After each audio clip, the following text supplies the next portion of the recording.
Well, thank you so much. You know, I mean, that is just, it's overwhelming. And I just have just deep gratitude for this honor. You know, I was born and raised on 27th and G Street, and now I'm on 15th and G Street. And as I tell people, in 84 years I've moved a mile, but in that motion I've never received such an honor as this, or just something that comes out of community and belongs to all of us. So that, you know, without any sort of modesty strains playing behind as background music, I have to say that without community, I certainly wouldn't be here, or I certainly wouldn't be the person that was chosen to receive this honor. You know, that it has come out of community, and that's really the great dynamite of all this. Just who you are, and I am so proud to be a part of this community, and just to have grown with you, and to have aged with you, and to have just been able to be very much a part of your lives. So it's a great blessing for me for that. And as Dennis said, you know, I was born and raised in Tacoma. Born in 1928, there were 7 kids in our family, 6 boys and a girl. I was the youngest boy. My dad was a railroad engineer on the Northern Pacific, later became union representative for the engineers on the Northern Pacific line, and then gradually he was elected chairman of the engineers on the Northern Pacific system. And then 3 of my brothers also became engineers. I avoided it some way. I wasn't anti-work really, but I couldn't take the coal dust. You know, they were still hand-fired coal engines. But anyway, grew up, as Dennis mentioned, grew up during the Depression, which to me was just was a time when you shared what you had. You knew who lived right next door to you. I don't want to, you know, just glorify the time. There was still lots of racism and so forth, but there was a time it was just something that community was just written all over it, growing up at that time. So growing up in Tacoma at that time, things that come to mind, growing up in Tacoma, and you think of the pulp mill immediately, and how you survived that, and then all the arsenic that is pulling out of the, you know, out of the arsenic plants, and somehow or another we survived that. I think, you know, for me, growing up during the Depression is also their gunny sacks. It's sort of symbolic also for the time when we grow up. You know, it was when we grew up. You know, it was a time when gunny sacks were used to go down to the Pacific Ice Company to get the ice off the tracks to bring up for the ice boxes. You know, and so the best way to carry it was gunny sacks. And also gunny sacks were also necessary in order to put old clothes in, and rocks in order to sell the clothes to Frank Sussman down on Pacific Avenue. And so anyway, Frank got on us and says, you know, when you bring the clothes in here, I'm not going to take these rocks anymore. It's not the same thing. So early on, we you know, our entrepreneurship was sort of interrupted. But I had, you know, in thinking about what was going to be said, and I had it going through a lot of different things, worry and anxiety and so forth. And then there's the other day I was sitting in my room, and there were people out working in the garden, and some of the students from some of the different universities were there working, and for some reason or another the tune. Inch by inch, row by row, going to make this garden grow. All you need is a rake and a hoe and a plot of ground. I didn't want to screw up the thing, but anyway, that came over to me like that, and I thought, you know, it kind of today going over things again. That's, you know, we're all honoring peace, our deepest desire for peace, you know, and to me, you know, it came to me that peace. You know, whether it's peace is like a plant. Peace is like a multivariated plant, that can grow lots of different ways. And so I thought peace in plant, and what it needs, of course, is a plot of ground. It needs the ground, it needs the soil. And that's all of us. It's community. That's where peace grows, in community. And we bring our differences, and all of our own backgrounds into that soil. And our differences are not things that cancel out one another or threaten one another, but our differences help each other to grow and give more fertility to the ground and so forth. And so we need that ground, but but this community, and especially this community which I've grown to love so much and has treated me really in so many ways so well. And we need that. We need the ground. We need community. We need constantly to work for that. And we need, of course, water. And we need the water of nonviolence. We need that in our lives to live out the nonviolence that we know we are capable of. The nonviolence as lived out by Jesus, by Gandhi, by Martin Luther King, by Francis of Assisi, other people that we know. But it's nonviolence. It's the power of nonviolence that gives that is the real water of freedom. It's the real water that we can live. That we will not return evil for evil. In any way at all. And we think of such people that who work for nonviolence. We think of the teachers and the parents who are now, during this very violent age in our country and probably in our globe, that are taking great, great pains to teach their children ways of expressing themselves nonviolently, ways of being nonviolent. And we think of all those who work with their own parents or people who work giving their lives to the health and care of others, and uniting themselves on hope for peace, and how they, in a sense, are a source of nonviolence as well, caring for those who are least able to care for themselves. And we think of those who have given their lives in nonviolence, and we think of certain people like Oscar Romero, who was the Archbishop in San Salvador, who gave his life for his people, who stood by his people. And we think of Sophie Scholl. She was a German lady, young woman, 22 years old, who resisted the Nazi regime. And for her resistance was executed, she and 4 others, for standing against that, for standing against the violence of the Nazi regime on it.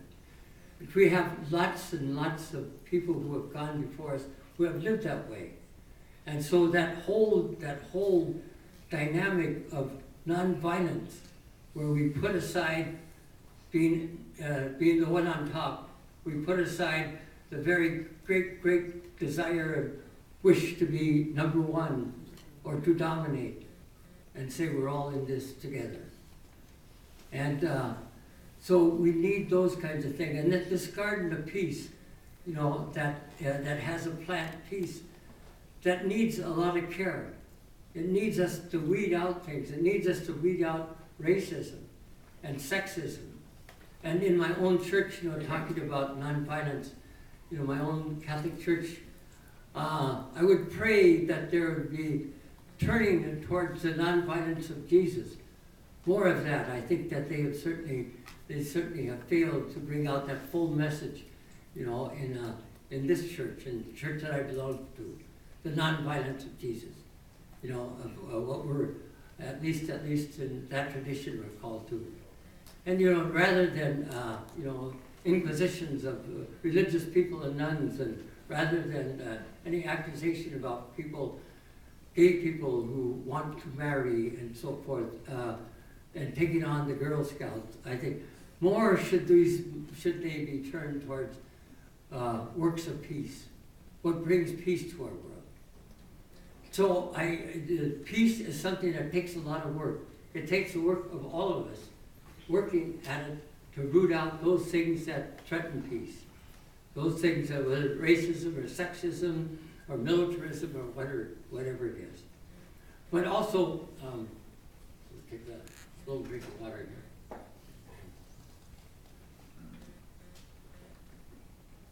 I'm not going to shut up just yet. But also in this work of peacemaking, which we're all called to, you know, as Ron so much points out, that we're all part of this. We all are part of this. And yet, you know, very, very, very seldom do we hear our country preparing for peace. We're preparing for war all the time. We're preparing for military and stuff like that, but how are we preparing for peace? Do we even believe it's possible? You know? And I think in this real work of peace that we're all called to, and we're all invited into, like this, you know, there's also joy. There's also joy that we experience in the way, you know, so that it's not just constantly without some sort of affirmation.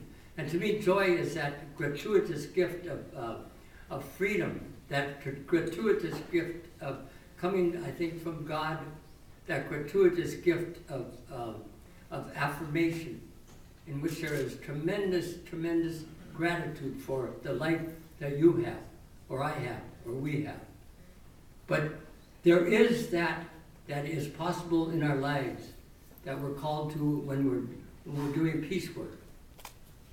And you know, just and that probably varies with people in different ways. You know, how to make peace present, how to say it's possible, and so. But it needs our help. Just a few examples of joy. I think I'll just mention from my own life. But I'm sure that you, whatever facet of peace you might be walking on or working in, or wherever you might be with it, you know, that at certain times you might have experienced that affirmation or that yes, that internal yes. And sometimes it might be decades, or sometimes it might be years in between the different yeses, but the yeses are there. I remember the first one I think I'm really conscious of when I was going to Bellarmine High School as a high school kid, and I was in ROTC, and I had flunked it 2 years in a row. So I had to go into my senior year, I had to go and take it again. And I was the only one, you know, everyone else after 6 weeks you'd be promoted from a buck private to a private and get a stripe. I never did get a stripe. and it wasn't because I was anti-military or anything like that, you know, I was probably pretty incorrigible, whatever, you know. But I went to my principal and I said, could I please get out of this, you know, and I didn't think I had a prayer. And he said, yeah. He said, you do all of us a favor.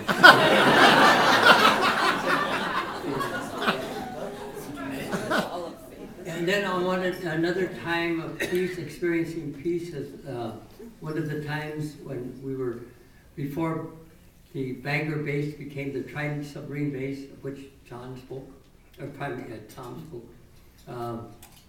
We were up there, you know, protesting, and I was there, and there was an announcement made that they wanted to carry a replica of the Trident submarine onto the base. The fence had already been cut, you know, the night before, and it was a matter of needing volunteers. And so I went up there not with the idea of doing civil disobedience or anything, but there was an interval of silence, and there was a Buddhist monk that was there from the Nipponzan Myoji order, and he was chanting, and there was a picture of Nagasaki there. And I looked at both of those things, and just during that time of interval, when they called for volunteers, I said, yes, I'll go. And I wasn't quite sure who was talking, who was saying that. But it turned out to be me. But anyway, I felt that sort of an affirmation of that. I felt an affirmation when before we did lots of actions up at Bangor, protesting the nuclear weapons that are stored there and the use of nuclear weapons and the Trident system. And before, oftentimes I'd go up to Nespelem, up to the Colville Reservation, and there be next to the grave of Chief Joseph, here's the person who was buried up in Nespelem. In order to be in touch with that spirit, the person who said, I will fight no more now forever, from where the sun now sets. So he stopped the slaughter that was going on while the United States cavalry was following them. And he had his whole village, his whole people with him. And he says, we cannot go anymore like this. And it was a difficult thing for a warrior like him to say, I surrender. It wasn't that he was saying surrender. He says, I will not fight anymore. And he brought the lack of slaughter. He brought the peace that people wanted there, just by his very heroic action. Another time of joy, I think, but there was great joy in thinking of him.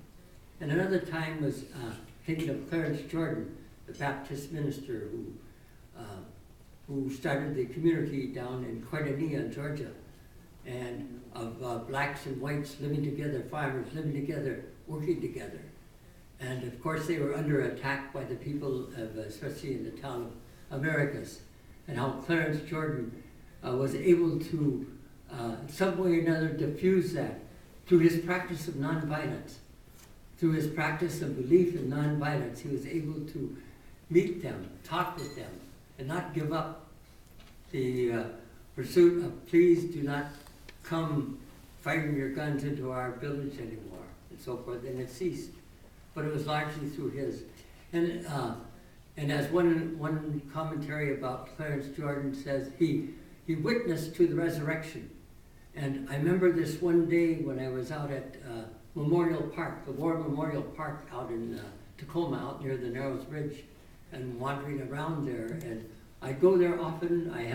There's the War Memorial, and I have good friends whose names are on the War Memorial, young guys that I went to high school with, Harley Bischel and Robert Bischel, two brothers killed a week apart on Tarawa, on the landing in Tarawa, and Napoleon Rousseau and Joe Ferry and Chuck Muldrick and many others.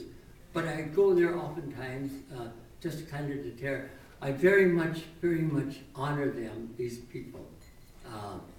Not the wars. I don't honor the wars that they were in, that they were brought into, And I myself come from a family of, we were 6 boys, all 5 of my brothers were in the service during World War II.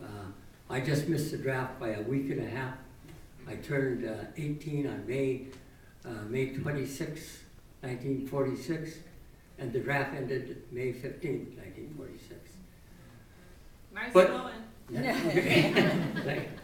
All right, but anyway, just a sign of joy. And then what I think the real point of what I'm skirting around a lot, but the real thing I want to say is all of us, the tremendous hopefulness that we're called to, all of us, the tremendous hopefulness of, when we think on what we are called to, when we reflect on Isaiah, when we reflect on the traditions, whether our religious background is Jewish, or whether our religious background is Muslim or Christian, or whether it's Buddhist, or whether it's Baha'i or whatever, still these traditions have come in our cultures.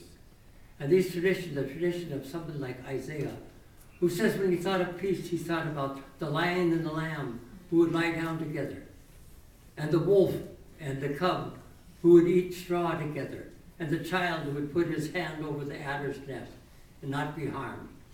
And these it seemed wild, just a very wild things, you have to be insane to think that anything like this could happen. And it's the same Isaiah who says, in those days, all people will walk up to this mountain, this holy mountain, all people, and they'll hammer their swords into plowshares, and they'll turn their spears into pruning hooks, and they will learn war no more. No more will nations teach war to one another. And this is Isaiah, this great tradition that's gone out since, who lived 800 years before Jesus. And Jesus himself would come on the scene, and Jesus says, the kingdom is at hand. He says, right now the kingdom is at hand. And, you know, you can make it happen. You can be a part of this. But do we really believe this? Did his disciples who followed him know? They had, you know, what's he talking about? When he talks about kingdom, it had to be swords and horses and chariots. And that's not what Jesus was talking about. He's talking about the kingdom in which the poor would finally receive what is necessary to live a full human life. And that was the announcing of the kingdom, the kingdom. And so he went to his own death, you know, proclaiming that. Jesus went to his own death, you know, teaching the apostles, the disciples, such thing, told Peter, he says, you can walk on water. You can walk on water, you know. And so the traditions that we're called to, the very possibilities are there. And the people that have gone before us, when we think of people like Gandhi, a man who walked to the sea, you know, thinking that, you know, we need our salt. And why should we be taxed for salt? And so that walked to the sea in order to claim salt there for his people was some act that began to shake the British Empire. And we think also of persons like Martin Luther King, who more and more as he progressed in life, not only was it a matter of civil rights and so forth, but it's a matter of human rights. Why are we killing one another? He says we have just scores and scores of guided missiles, but just tremendous, and also scores of misguided men. And so I think the real thing, the really challenge of peace that we're all called to is so deep, so wonderful. You know, and that if we believe it and take it on, and we need one another, we need that connection with one another for that encouragement, for that life that comes from one another, you know. And so for me, this is a tremendous honor to be here like this. There is one other act of joy I meant to mention. I passed over. I didn't want to keep you forever, but it was, there were 5 of us. This is back in November, after years of going on the base and doing different types of civil disobedience. There were 5 of us that made it onto the base and had to cut through fences and made it in, cut through security fences into where the nuclear weapons are stored. And by the grace we got there. And you know, it was beyond our own hopes or beyond what we thought was possible. But one thing we all experienced in common is once we were in there, we were face down, we were naturally arrested right away and cuffed and put hoods on our heads. But we all experienced a real sense of joy, a real sense of joy that was there, you know. And at this point, I'd just also like to introduce 2 of my co-defendants are here, Susan Crane and Lynn Greenfield. If you, Crane, is Lynn here? Oh, here's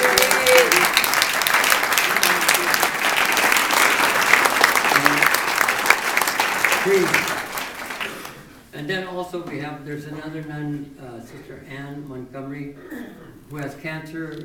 Her days are limited. She's no longer receiving the chemo treatments and so forth. A most courageous woman. She's now in her 86th year, and to me, she's a mark of resurrection itself, you know.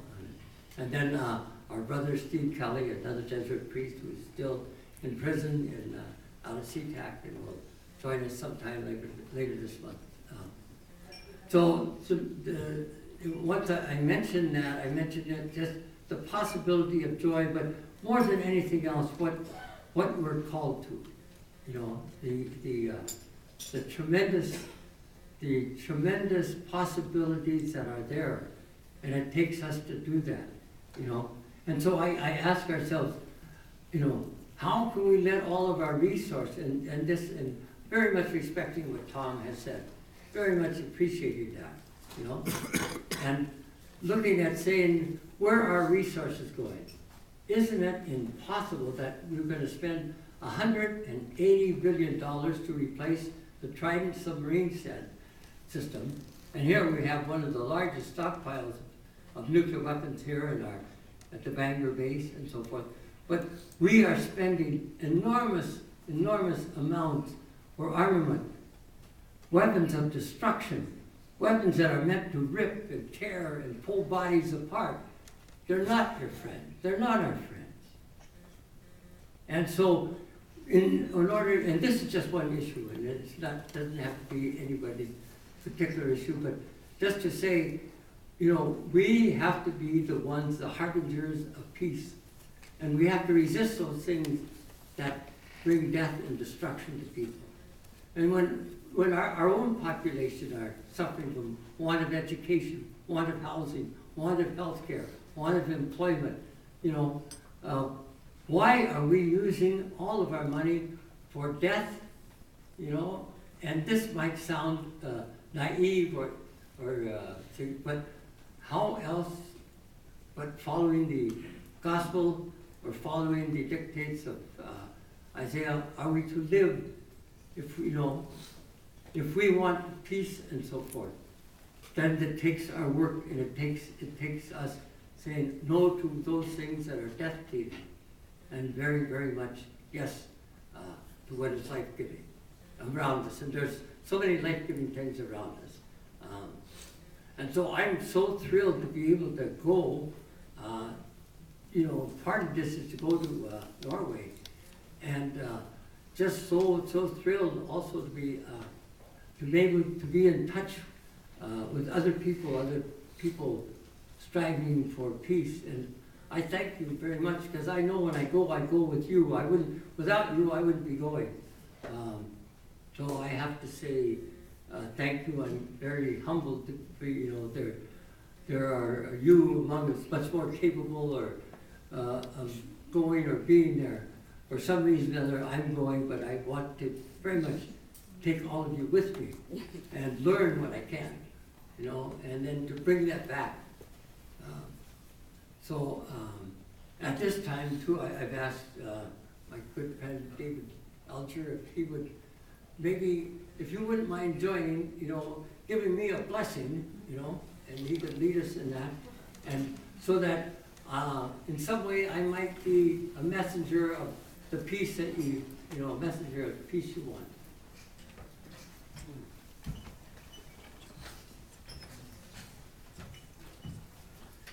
Good and gracious God, watch over our servant, our brother and our sister, our total part of who we are as humanity. Watch over Bill as he represents all of that, as he not only represents himself, but he represents the totality of who we are.